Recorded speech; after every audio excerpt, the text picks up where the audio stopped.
नमस्कार साथियों, आपका स्वागत है हमारे YouTube चैनल ग्लांस एकेडमी पर। आज की इस वीडियो में हम डिस्कशन करेंगे यूपी टीजीटी 2021 के एग्ज़ाम्स की आंसर की के लिए। आज का हम सेगमेंट लिए हैं सोशल साइंस के अंतर्गत हिस्ट्री का। इससे पहले हमने सिविक्स की आंसर कीज डाल दी गई हैं और जो कि बहुत ही ऑथेंटिक बुकों से हमने इस आंसर को सर्च करके डाला है, जिसमें बहुत ही कम गलत होने की संभावना रहेगी आयोग के आंसर से। इसलिए आप उस आंसर की से आप मिला सकते हैं और एक निश्चिंत हो सकते हैं कि आपका कितना सही हो रहा है। और अब हम हिस्ट्री का सॉल्व करेंगे इसमें, फिर हम ज्योग्राफी और इकोनॉमिक्स की भी वीडियो आपको जल्दी ही प्रोवाइड करा देंगे। तो चलिए देखते हैं हम लोग। पहले हम पार्ट 1 के चारों क्वेश्चन को सॉल्व करेंगे। तो पहला प्रश्न है आपका, अलेप्पी बंदरगाह किस तट पर स्थित है? तो ये केरल हो गया। ज्योग्राफी से संबंधित ये प्रश्न था। अगला प्रश्न हिस्ट्री से है, इसमें कहा जा रहा है हड़प्पा स्थल के किस स्थल में गर्त आवास की प्रमाणों की प्राप्ति हुई है? वैसे तो बुर्ज होम से हमें मिलता है, लेकिन ऑप्शन के अकॉर्डिंग अगर हम देखेंगे तो इसका सही जवाब हो जाएगा डी, कुनाल, क्योंकि इसमें बुर्ज होम हमारे लिए ऑप्शन नहीं दिया हुआ है। थर्ड प्रश्न इकोनॉमिक्स से था कि रोस्टोव के आर्थिक विकास की अवस्था नहीं है। सी ऑप्शन अत्यधिक निवेश की अवस्था। क्वेश्चन नंबर 4 देखते हैं। पूछा जा रहा पॉलिटिकल साइंस से राजनीति विज्ञान का प्रारंभ और अंत राज्य के साथ होता है, यह स्टेटमेंट गार्नर महोदय ने दिया है। तो इनमें से तो आपने एक एक सेगमेंट अपने कवर किए होंगे। अब हम आते हैं हिस्ट्री के क्वेश्चन पर। तो चलिए हिस्ट्री का हम क्वेश्चन नंबर 2 से शुरू करते हैं। क्वेश्चन नंबर 2 में पूछा जा रहा है शहादरा का मुगल गार्डन स्थित है। अब कुछ लोगों ने दिल्ली लगा दिया होगा यहाँ पे, लेकिन इसका सही जवाब हो जाएगा लाहौर, क्योंकि शहादरा के ही जो है कि मुगल गार्डन में जहांगीर को दफनाया भी गया है। ये भी आपको पता होना चाहिए।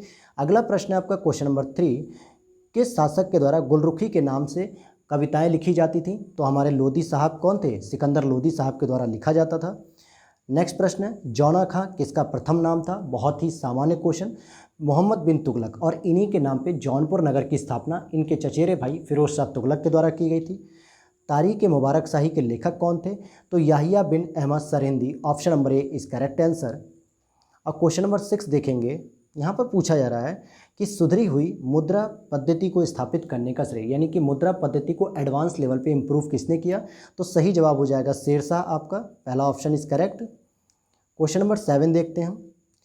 कहा जा रहा है निम्नलिखित सुल्तानों में से किस एक ने खलीफा की सत्ता को मान्यता देना बंद कर दिया? अब यहाँ पर 2 ऑप्शन दिए हुए जो कन्फ्यूज़न पैदा करेगा। देखिए, कुतुबुद्दीन मुबारक शाह खिलजी ने खुद को खलीफा स्वयं घोषित किया था, किसी की मान्यता देने की बात नहीं की थी। जबकि अलाउद्दीन खिलजी ने क्या किया था कि खलीफाओं को मान्यता देना ही बंद कर दिया। वो साफ कहते थे कि मुझे इससे कोई फ़र्क नहीं पड़ता कि शरीयत में क्या लिखा है, मैं केवल प्रजा और जनता के हित को ध्यान में रख के शासन करूँगा। तो अलाउद्दीन इसका सही जवाब हो जाएगा। अगले हम प्रश्न पे चलते हैं। क्वेश्चन नंबर 8, यहाँ पे पूछा जा रहा है कि अग्नि मंदिर की प्राप्ति हुई है। तो देखिए, यहाँ पर ये क्वेश्चन थोड़ा सा डाउट में है, क्योंकि अग्नि मंदिर पारसियों के भी होते हैं, हिंदुओं के भी होते हैं, और बहुत जगह पे मंदिरों को देखा गया है, लेकिन यहाँ पर किसी विशेष धर्म को इंडिकेट करके नहीं पूछा गया है, इसलिए इसका जवाब अभी नहीं मिल पाया है। डिमाकस या डायमेकस की बात करेंगे तो ये एक सीरियाई राजदूत थे जो बिंदुसार के समय आए थे, बिंदुसार के दरबार में भी आए थे और काफ़ी दिनों तक रहे भी थे। अगला प्रश्न है, पूछा जा रहा भारतीय सिविल सेवा में बहाली की परीक्षा इंग्लैंड और भारत में एक साथ कब करानी सुनिश्चित हुई थी? तो 1919 के एक्ट के द्वारा ये प्रोविज़न किया गया था कि भारत में और इंग्लैंड में दोनों ही जगह एक साथ परीक्षा की जाएगी, और सबसे पहले परीक्षा 1922 में भारत और इंग्लैंड में एक साथ संपन्न कराई गई थी सिविल सर्विसेज एग्ज़ाम आपके लिए।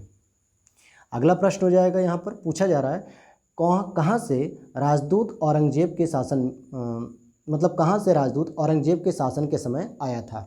तो ये भी एक डाउट का क्वेश्चन है, क्योंकि देखिए टर्किश का तो कंफर्म है कि टर्की से आए थे। अगर आपने आंसर टर्की लगाया तब तो ठीक है, लेकिन ये कंफर्म नहीं है कि फारस से भी आए थे कि नहीं आए थे, या कॉन्स्टेंटिनोपल से भी आए थे या नहीं आए थे। अगर टर्की लगाया तो आयोग हो सकता है टर्की मानेगा, तो आपका सही हो जाएगा। अगला प्रश्न है आपका 12 नंबर पे, यहाँ पे क्रम के अनुसार लगाना है। तो साइमन कमीशन 1928, प्रथम गोलमेज सम्मेलन 1930, क्रिप्स मिशन 1942 और CR फॉर्मूला यानी कि सी राजगोपालाचारी फॉर्मूला 1944 में आया था। तो इस हिसाब से अगर आप देखेंगे तो बी ऑप्शन सही हो जाएगा। 1 2 3 4 चारों ही क्रम से दिए हुए हैं। अगले प्रश्न को हम देखते हैं। क्वेश्चन नंबर 13 की हम बात करेंगे। अगर अभी तक आपने सिविक्स के भी आंसर नहीं मिलाए हैं तो प्लीज़ आप हमारे चैनल पे विजिट कर सकते हैं, और वहाँ पर आपको सिविक्स की वीडियो टॉप में दिख जाएगी और बहुत ही ऑथेंटिक आंसर वहाँ पे दिए गए हैं। स्पेशली जितने भी पॉलिटिकल थॉट और पॉलिटिकल थियरी के क्वेश्चन आए थे संविधान के साथ साथ, और अब हम हिस्ट्री के सॉल्व कर रहे हैं। जल्दी ही हम आपको ज्योग्राफी और इकोनॉमिक्स के भी ऑथेंटिक जो है कि आंसर प्रोवाइड करेंगे। अगर अभी तक आपने हमारे चैनल को सब्सक्राइब नहीं किया है तो प्लीज़ चैनल को सब्सक्राइब कर लीजिए। इसी तरीके के हमारे चैनल पे टेस्ट सीरीज भी कराई जाती है, यूपी जीआईसी, यूपी पीजीटी, साथ ही साथ आपके एडेड जूनियर की भी वैकेंसीज़ की टेस्ट सीरीज कराई जाती है और यूपी टेट, सी टेट की भी तैयारियाँ कराई जाती हैं। चलिए हम अगले क्वेश्चन को देखते हैं। क्वेश्चन नंबर 13 है, मेगास्थनीज के द्वारा जो उल्लिखित वर्ड है एस्ट्रोनोमोई। अब यहाँ पर दो वर्ड यूज कर रहे हैं, एक होता है एग्रोनोमोई और एक होता है एस्ट्रोनोमोई। तो जो एस्ट्रोनोमोई होते हैं वो डिस्ट्रिक्ट ऑफिशियल के लिए होता है और टाउन ऑफिशियल के लिए एग्रोनोमोई वर्ड यूज किया जाता है।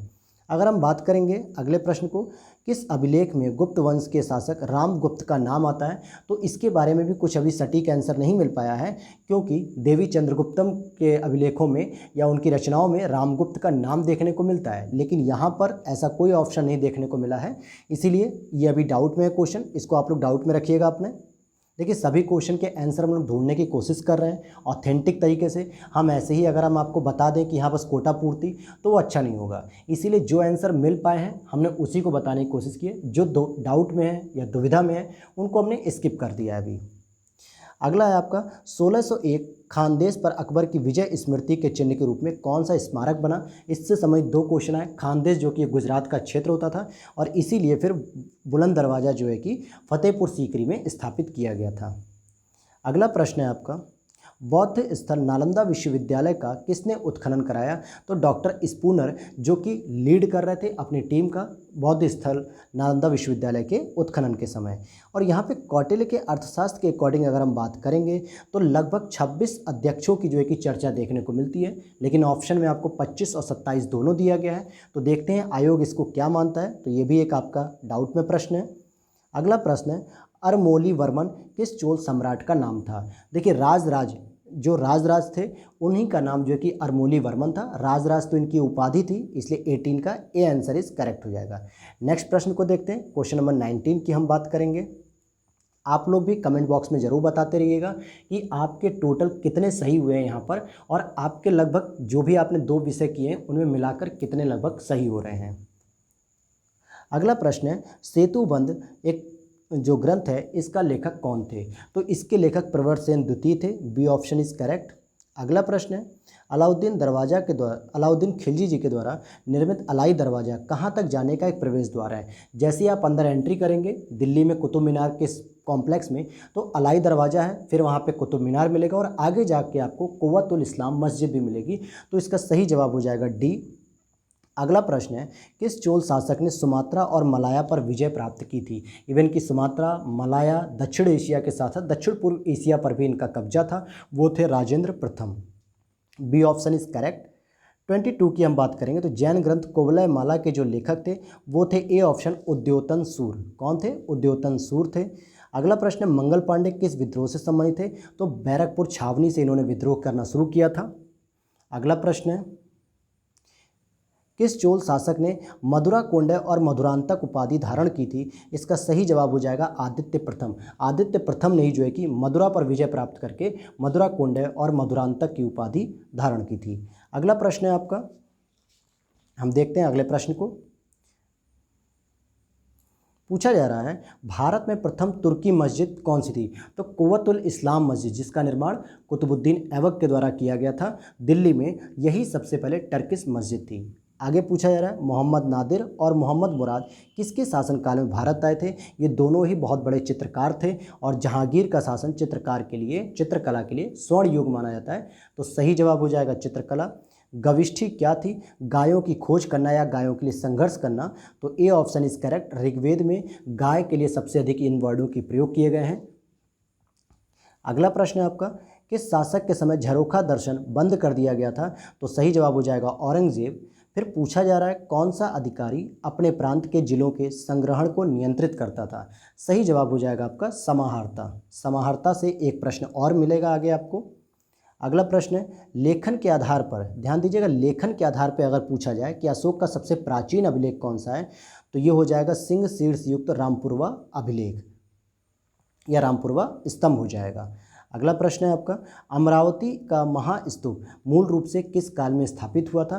तो इस सातवाहनों के काल में अमरावती में स्थापित हुआ था, क्योंकि सातवाहन मुख्य रूप से थे तो ब्राह्मण धर्म के, लेकिन उन्होंने जैन और बौद्ध धर्म को भी बहुत अच्छे से संरक्षण दिया, उनका सम्मान किया। और आंध्र प्रदेश में जो आज वर्तमान में राजधानी है अमरावती, वहाँ पर अमरावती महास्तूप का निर्माण कराया था। अगला प्रश्न है आपका क्वेश्चन नंबर 32, बरीद ए ममालिक ये अधिकारी किसके द्वारा मतलब किस विभाग से संबंधित थे? तो ये गुप्तचर विभाग से संबंधित थे, बरीद ए ममालिक।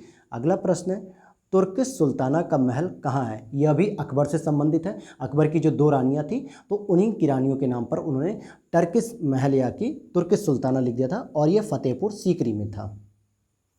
अगला प्रश्न है आपका, गुप्तों ने पतलून पहनना किससे सीखा था? तो गुप्त मुख्य रूप से कुषाणों के सामंत थे, और इसीलिए सही जवाब हो जाएगा कुषाण, क्योंकि उन्होंने कुषाण से ही ये चीज़ें सीखी थी।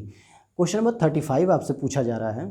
क्वेश्चन नंबर 35 आपसे पूछ रहा है, प्रभाकर वर्धन की पत्नी ने उसके मृत्यु के बाद किस नदी के किनारे अपना आत्मदाह कर लिया? तो यमुना नदी के किनारे आत्मदाह किया, और यह भी एक सती व्यवस्था या सती प्रथा का एक प्रमाण देखने को मिलता है। अगला प्रश्न है, अखिल भारतीय मुस्लिम लीग ने अपने किस अधिवेशन में नागरिक अवज्ञा आंदोलन का खुलकर विरोध किया? तो 1930 में गांधी जी के नेतृत्व में सिविल डिसोबीडियंस को चालू किया जा रहा था, यानी उसको प्रारंभ किया जा था। और इसी समय 1930 में इलाहाबाद में मुस्लिम लीग का अधिवेशन हो रहा था, जहां पर उन्होंने इसका तीखा विरोध किया था या खुलकर विरोध किया। तो इसका इलाहाबाद अधिवेशन इज करेक्ट आंसर। फिर हिरण्य स्तूप की बात करेंगे, हिरण्य स्तूप की, तो यह शब्द सर्वप्रथम ऋग्वेद में हमें देखने को मिलता है। अगला है कैलाश मंदिर किस गुफा में स्थित है? राष्ट्रकूट शासक कृष्णदेव के द्वारा ये बनाया गया था, तो ये इसका सही जवाब हो जाएगा एलोरा। अगला प्रश्न है आपका क्वेश्चन नंबर 39 की हम बात करेंगे। आइए क्वेश्चन नंबर 39 की बात करेंगे। दक्कन सभा का संस्थापक कौन थे? गोपाल कृष्ण गोखले थे, और इन्होंने पूना सार्वजनिक सभा के अगेंस्ट में ही इसकी स्थापना की थी 1896 के आसपास। अगला प्रश्न है, लॉर्ड डलहौजी के द्वारा किस वर्ष यह घोषणा की गई थी कि मुगल बादशाह बहादुर शाह के उत्तराधिकारियों को लाल किला खाली करना पड़ेगा, अर्थात दिल्ली को छोड़ना पड़ेगा? तो 1848 में उन्होंने यह घोषणा की थी। अगला प्रश्न है, इंडियन सिविल लिबर्टीज यूनियन से घनिष्ठ रूप से कौन जुड़ा था? बल्कि इसके वो खुद संस्थापक थे, Jawaharlal Nehru ji. D option is correct.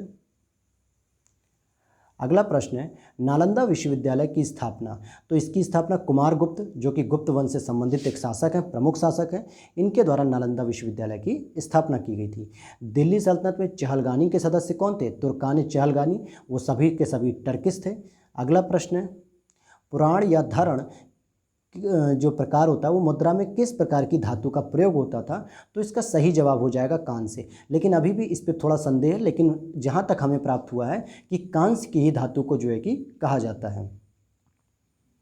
अगला प्रश्न आपको दिखाते हैं 45 क्वेश्चन नंबर। आप लोग प्लीज़ वीडियो को लाइक कर दीजिएगा और वीडियो को शेयर भी कर दीजिएगा अपने और दोस्तों के साथ भी, अपने ग्रुप्स में भी, ताकि वो भी एक ऑथेंटिक जानकारी के साथ आंसर को देख सकें। यहाँ पर राजपदाधिकारियों के लिए 2 पद, एक सचिव और एक मंत्री, ये किसके काल के अभिलेखों में मिला था?